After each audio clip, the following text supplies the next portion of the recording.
What's something about your daily routine that people wouldn't expect? Besides, waking up at noon because you've been too busy dreaming about helping sales reps close $1 million deals. One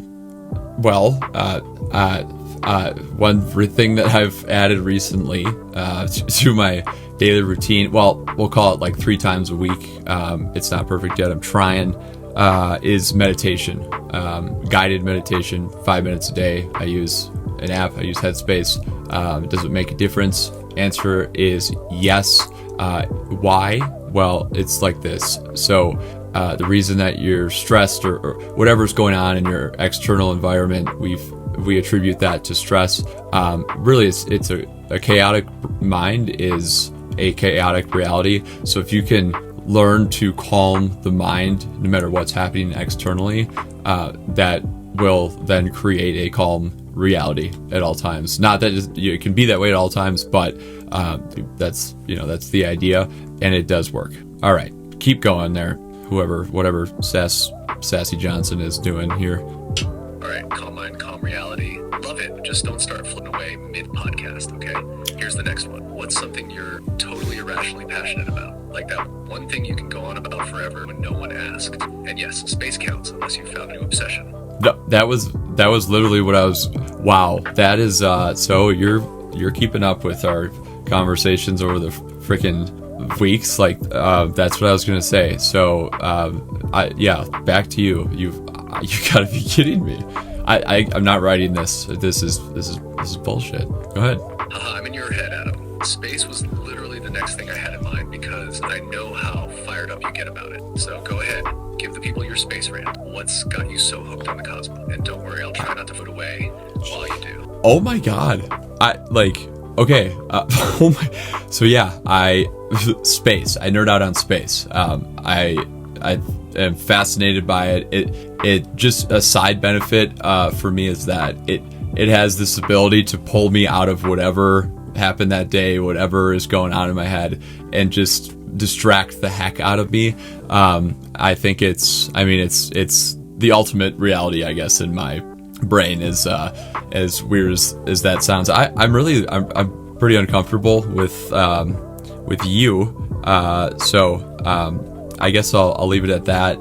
If you want to explore that realm, Star Talk Radio with Neil deGrasse Tyson, whatever you feel about him, the guy is very, very good at breaking down highly complex cosmos things like dark energy and explaining them where it makes sense. It's really cool when that moment happens and it clicks and you're like, wow, I get what he's saying. So back to you. Jesus. All right, so space is your go-to mental escape. I mean, what better way to take a break from the grind than thinking about the infinite cosmos, right? It's like your brain just hits pause on the chaos down here. I can totally see you at the end of the day, headset off, just staring up at the night sky like, yeah, that's where I'm at. Okay, bring it back down to Earth. If you could take one sales rep with you on a space mission, who's it going to be and why? And don't say they have to be great at CRM. Okay, that was pretty funny. Okay, I'm not gonna name the sales reps that I've worked with. That's really weird. So if I'm looking for let's call it the 3 traits or abilities or what have you. If I could select from a group of 10 traits, I'm gonna take these. I figured naming names might get a little. All right, let's call it a space crew application process. What's the top trait you're in a crew member to take with you on this space mission?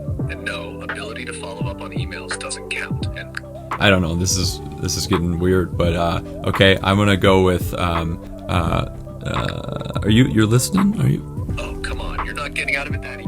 Who's your ideal space crew? Someone who's cool under pressure. Maybe someone who can handle the chaos of floating no gravity like they're handling last-minute deal drop. I'm going to go with the person who is a chameleon, who has the ability to adapt to different situations, flex their emotions,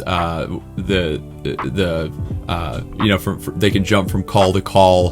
One can be a positive call, one can be negative. They can work with all different types of prospects, different types of personalities. So I'll go with that. A chameleon, huh? Smart choice. You need someone who can handle everything from technical malfunctions to awkward space silences with style. Basically, someone who can survive both the black hole of tough calls and the gravity-free zone of positive meeting. Yeah.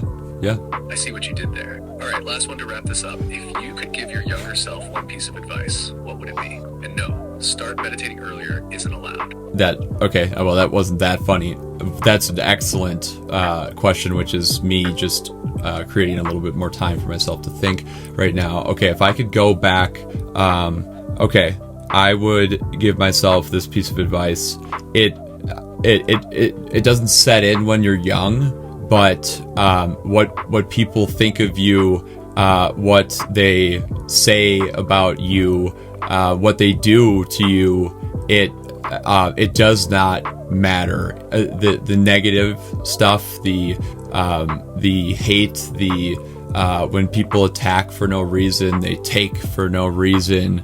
It's a reflection on themselves, and it is like psychologically, scientifically, it is a reflection on themselves. People who are healthy, who are grounded, who are stable, they don't get angry and blow up on people. They don't physically attack people. They don't talk shit behind people's backs, because that's not what a healthy mind does.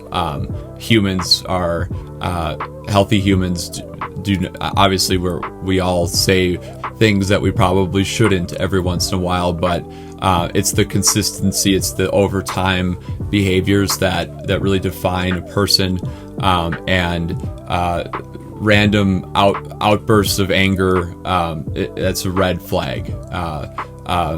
Attacking people verbally, emotionally, physically, that's a red flag. Harming other people without a clear, because there just isn't a reason. Even if somebody comes at you with everything, like verbal, quiver and whipping out the arrows and just firing verbal bullets at you, if you are in a healthy place mentally, there is no reason, there's no need to respond. It doesn't matter what somebody else is saying. It's a reflection on who they are. That's solid stuff right there. It's so true that when we're younger, it's hard to let that stuff, but once you realize people's actions say more about them, it's a game changer. You can just stay in your lane, calm and steady, not letting hold you down. And honestly, all the stuff that can happen in sales or in life in general, that's some advice that holds up. Stay grounded, stay calm, and don't let anyone throw you off. All right, this has been fun, man. Anything else you want to add before we wrap it up, or are you ready to drift back into your meditative state? Well, I will do as I please after this. Thank you. But I would say, listen, a lot of obviously, like YouTubers, you'll hear every time, like, comment, subscribe.